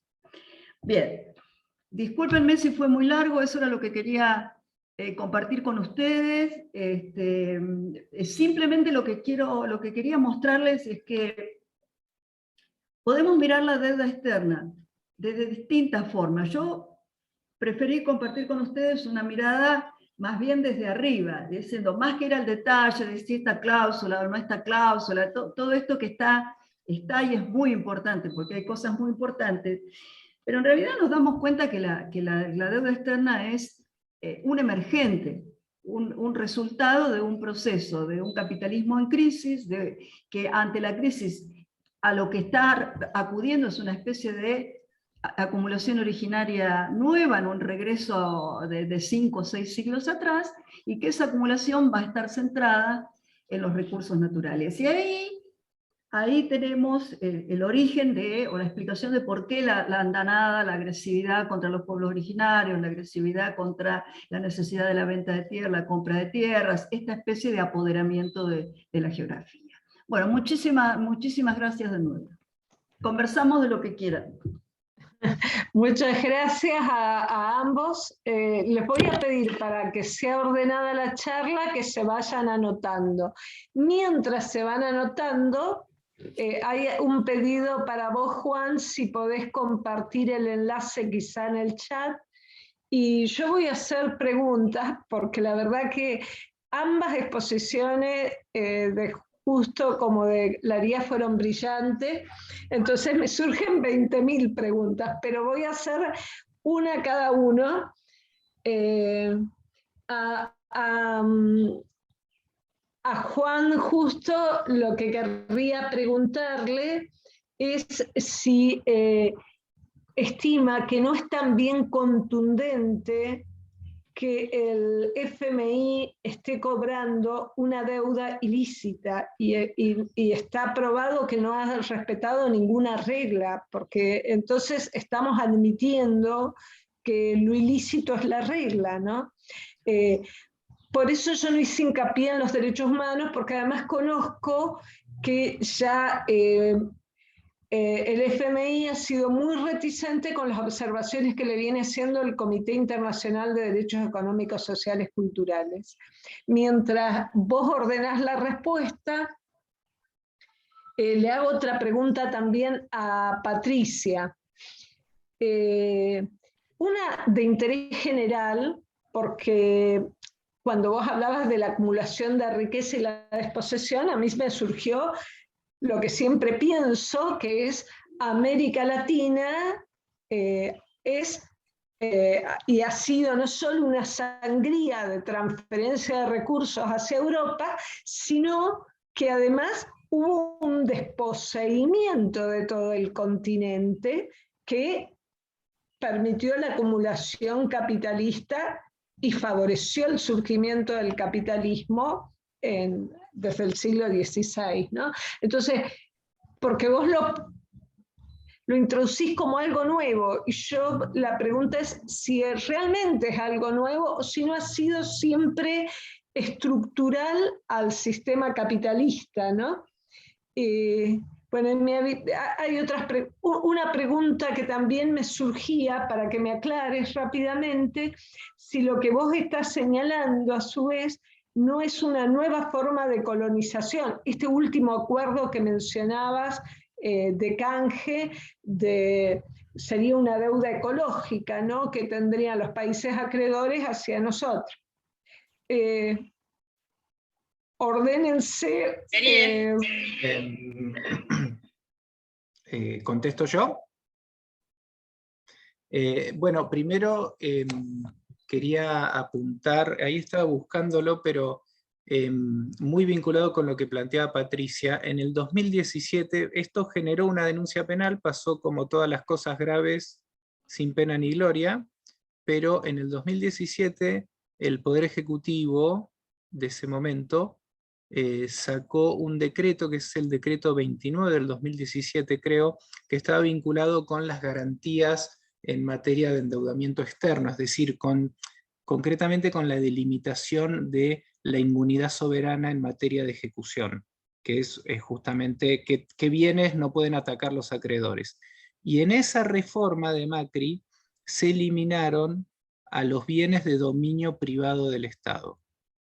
Es decir, tradicionalmente los bienes de dominio privado del Estado, llámense los recursos naturales como petróleo, tierras, etcétera, etcétera, también estaban incluidos dentro de la inmunidad soberana, es decir, que no podían ser perseguidos esos bienes por parte de los acreedores, y una de las condiciones indudablemente que se le exigieron para ese festival de endeudamiento que ocurrió en esos años fue eliminar esa salvaguarda, y se hizo a través de ese decreto.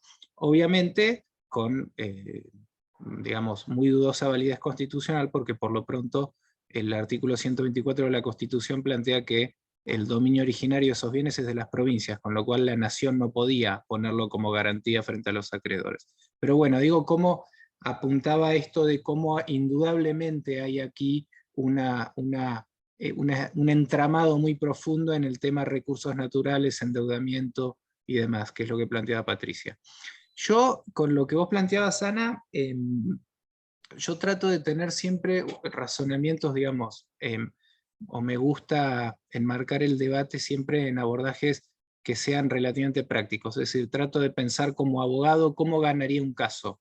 Así trato de abordar los planteos académicos. Y, bueno, entonces pienso cómo se podría ganar el caso del tema del préstamo del 2018 del Fondo Monetario, con miras a obtener su invalidación.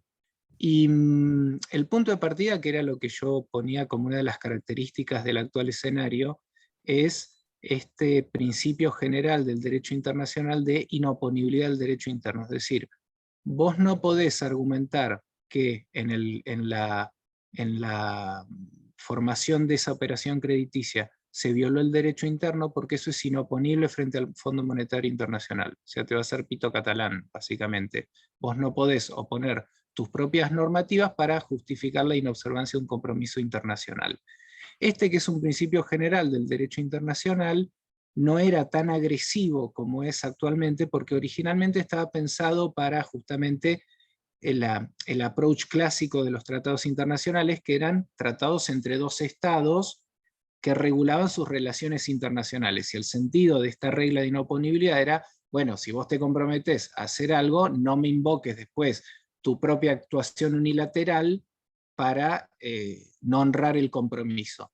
Pero se vuelve mucho más agresivo al principio cuando pasamos de un derecho internacional pensado hacia afuera a un derecho internacional pensado hacia adentro, es decir, que regula cada vez más hasta los pequeños temas del funcionamiento interno. Entonces, en el nuevo escenario, el principio de inoponibilidad implica una enorme expropiación de capacidades regulatorias por parte de los estados. Entonces, llevando este problema al plano del FMI, yo no puedo argumentar para invalidar ese acuerdo que se violaron todo ese rosario de normas que vos muy bien detallaste que se violaron, salvo que lo pueda anclar en otros compromisos internacionales. Entonces ahí la estrategia jurídica, y en eso está, de eso se ocupa un trabajo que yo escribí en esta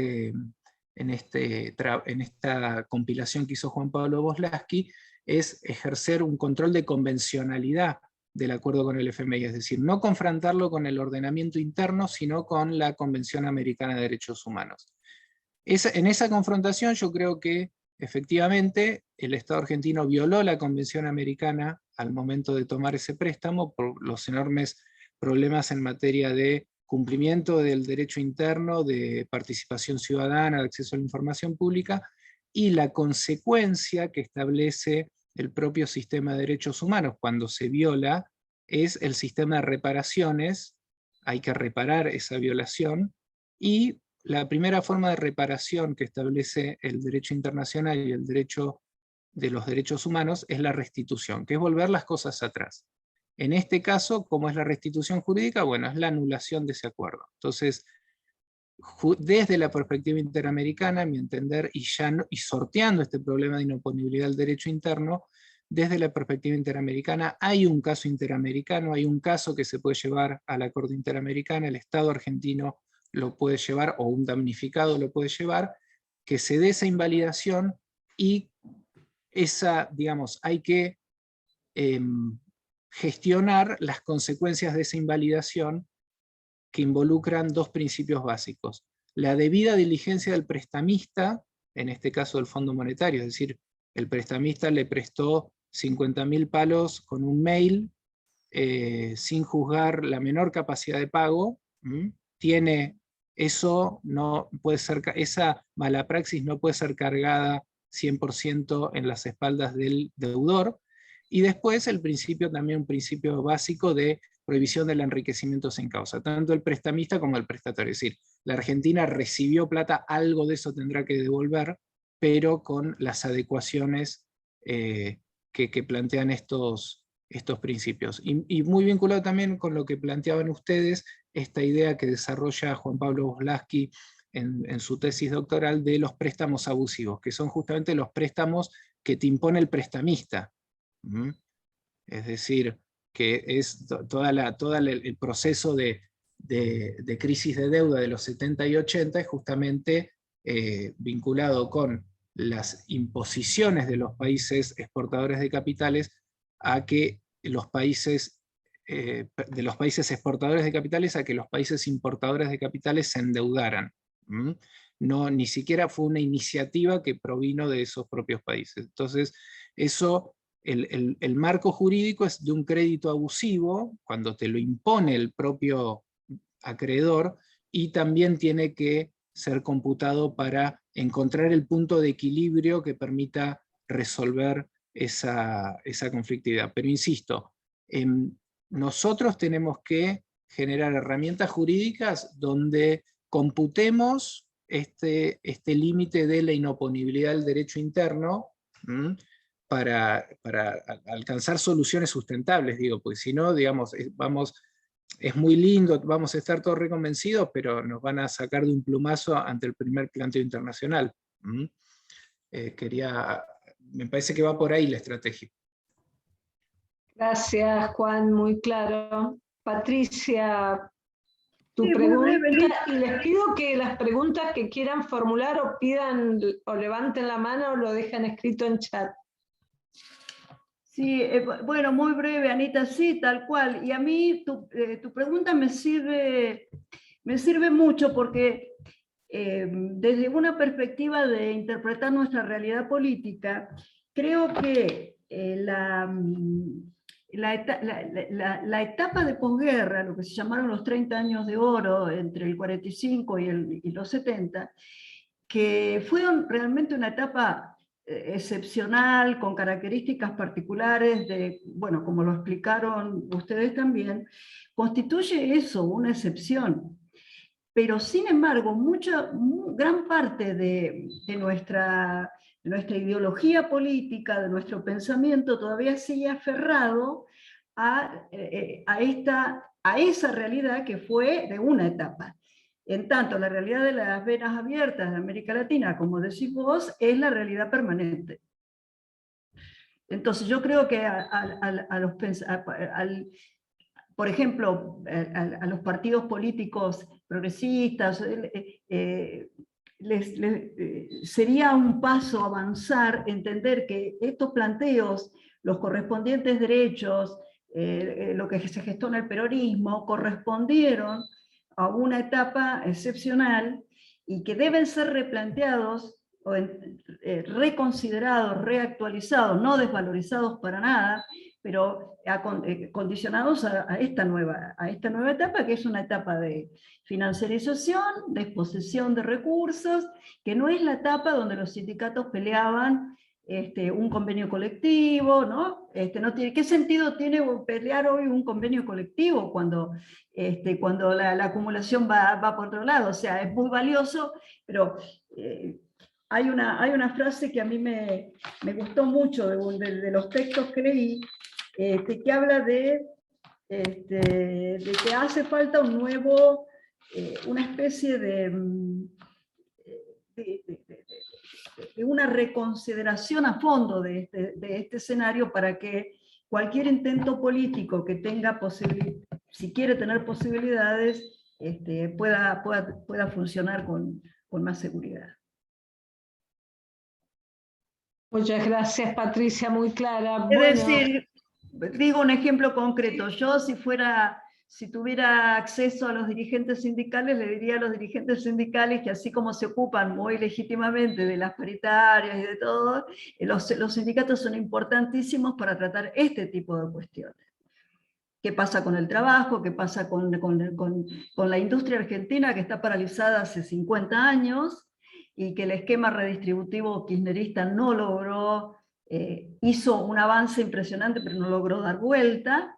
Entonces, nada, me parece que hay que poner esta discusión ahora en primer lugar.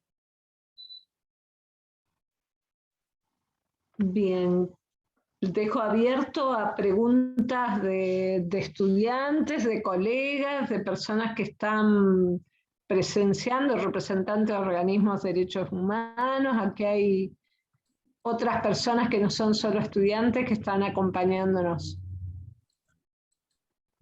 Ahí había, Ana, una pregunta para mí en el chat. Bien, adelante entonces, Juan, si la leíste. Sí, que habla de cuáles son las posibilidades reales de jerarquizar a los derechos humanos. Bueno, obviamente, insisto, estos son luchas políticas, y desde lo jurídico nosotros tenemos que hacer nuestra contribución, digamos, generando argumentos y líneas teóricas que le den sustentabilidad a esas luchas. Me parece que en gran medida el desafío está justamente en la creación de teorías y en la capacidad creadora que nosotros tengamos en desarrollar argumentos para superar determinadas visiones dominantes. Obviamente va a haber mucha resistencia. Yo igual, por ejemplo, hay avances significativos en ir reconociendo el lugar especial de los derechos humanos en el ámbito de las relaciones económicas internacionales. Si uno compara con, por ejemplo, leyendo arbitraje de inversiones, uno compara los laudos arbitrales de, digamos, por ejemplo, que condenaron a Argentina por la salida de la convertibilidad y la dolarización de las tarifas, en esos momentos, y varios casos también de África, cuando había planteos de derechos humanos, directamente los paneles arbitrales decían, no me traiga acá derechos humanos, no está, yo tengo que aplicar el convenio del CIADI y el Tratado Bilateral de Inversiones, y en ningún momento nombra los derechos humanos. Y eso justamente ha ido cambiando. Ha ido cambiando porque obviamente todo proceso de dominación requiere sustentabilidad y requiere dosis de legitimidad. Y por eso es que hay avances, y bueno, lo que hay que hacer es insistir en que las instituciones del derecho económico internacional vayan abriendo el juego a los derechos humanos. Hoy, por ejemplo, la segunda generación de acuerdos de protección de inversiones son mucho más permeables en la redacción de los tratados a cuestiones de derechos humanos y a cuestiones de medio ambiente que los de la generación de los 90. ¿Por qué? Porque justamente hubo una resistencia masiva de los países frente al impacto negativo que tenía esa visión expansiva de los intereses del inversor extranjero frente a las necesidades de las poblaciones. Entonces son, en definitiva, procesos políticos, y nuestro trabajo específico es generar los contenidos para que esos procesos políticos se puedan dar del modo más eficaz posible. O sea que, si bien los intereses en pugna son muy fuertes, y uno no tiene que tener una visión cándida, bueno, hay que dar la pelea. Y en el plano nuestro, dar la pelea implica argumentar, básicamente, ¿no? Y, por ejemplo, ir desmantelando estas ideas de que si durante 30 o 40 años se dijo, no, los tratados internacionales son todos iguales, bueno, que pongamos en crisis esa idea, por ejemplo. Ahí generamos una herramienta para poder ir a dar estas discusiones en los foros globales. Bueno, eso es, digamos, me parece que uno tiene que tener una visión realista y no quedar sumido en la desesperanza, tampoco creer que va a encontrar fórmulas mágicas, y bueno, hay que, en definitiva, trabajar. Pero yo no me queda otra que tratar de ser optimista en que el derecho pueda hacer una contribución en ese campo. Bueno, No sé si alguna pregunta más. Hay espacio de tiempo para una sola pregunta, pero si acá creo que alguien escribió algo.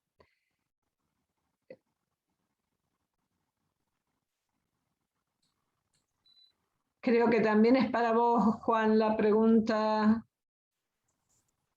Sí, ¿qué hacemos con la deuda del FMI que pactó Macri? Bueno, yo creo que también después, ahora no los tengo acá en esta compu, pero después se los mando a Ana para, si te parece, para que después compartir estos trabajos donde se desarrollan más estas ideas.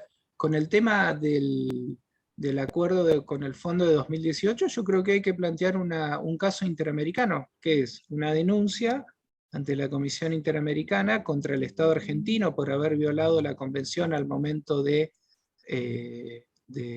embarcarse en ese préstamo y pedir la medida de reparación, que es la anulación del acuerdo.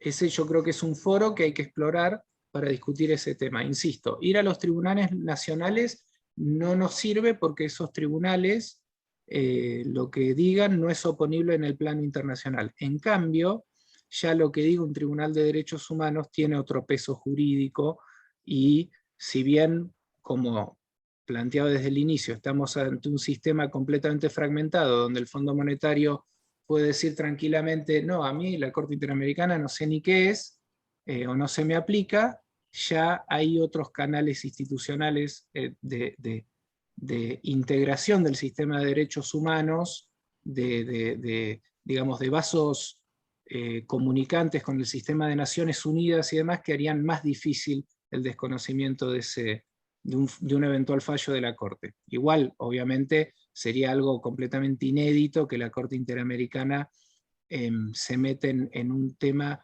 de esa índole, aunque hay fallos de la Corte Interamericana que, por ejemplo, dijeron ya que los compromisos en materia de tratados de protección de inversiones no son oponibles frente a la responsabilidad de protección de los derechos humanos. Esa misma idea debería aplicarse acá. Los compromisos en materia de endeudamiento no son oponibles en materia de derechos humanos. Ese es un canal que creo que hay que explorar, es una propuesta concreta, digo, llena de cabos sueltos y demás, pero bueno, en definitiva es lo que tenemos que tratar de recorrer. Patricia había hecho también otra propuesta más política que era, me pareció a mí, Patricia, vos proponías hacer una presentación en la Asamblea de Naciones Unidas similar a lo que se hizo con los fondos buitre. Bueno, ahí opinan ustedes son los que saben, yo no. No sé si eso es factible o si ustedes lo ven como estrategia. Yo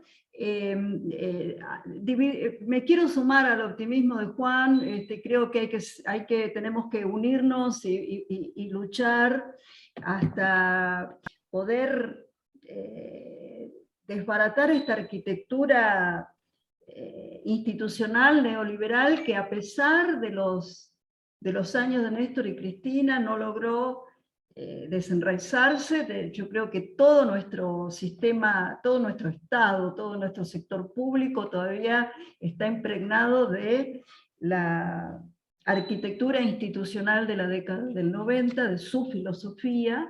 Entonces, con un Estado así resulta prácticamente imposible cualquier transformación en este sentido. Y hago una apuesta al análisis transdisciplinario o interdisciplinario, porque yo creo que estas cosas, estos grandes planteos, como por ejemplo yo me imagino un planteo ante la Corte Interamericana, como decía Juan, o cualquier otro planteo, me parece que tiene que ser no el resultado de alguna persona, de algún abogado esforzado, luchador, sino que debería ser un movimiento organizado de abogados, economistas, ecólogos, politólogos, que elaboraran una propuesta sustanciosa, no solamente para la Corte, para la Corte, sino que sirviera para dilucidar y aclarar la discusión interna.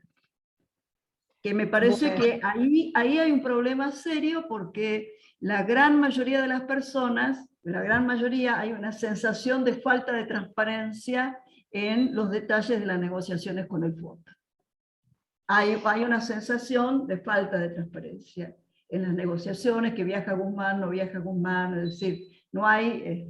entonces, si pudiésemos desde las universidades, desde los colegios de abogados, no sé, de distintas instituciones, conformar una fuerza que terminara de una vez con este abuso, ¿no? Sumando argumentos no únicamente jurídicos, sino transdisciplinarios. Esa sería mi idea.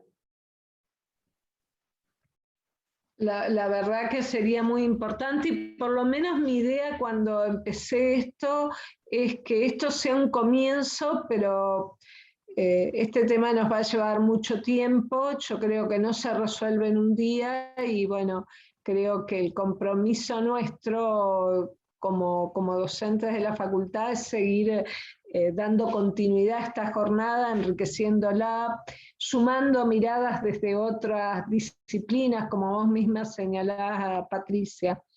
Agradezco muchísimo, Patricia, agradezco muchísimo, Juan. Estamos sobre la hora, tengo que dar por finalizado esto, porque estamos trabajando con el Zoom de la Secretaría de Extensión, y bueno, esperemos que podamos dar continuidad y dar un aporte real en la medida de nuestras posibilidades, ¿no? Gracias, Muchas gracias, Anita. Juan Justo, muchas gracias, Patricia. Muchas gracias, quedamos en contacto.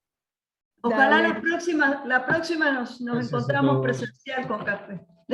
Ojalá, ojalá. Gracias, Ana, gracias, Juan. Gracias. Gracias a todos. Gracias, Jorge, por estar. Gracias. Gracias a todos. Gracias, Mariela, por estar. También Mariela Martínez, la decana de la Facultad de Economía, y está. Gracias a todos por escucharnos.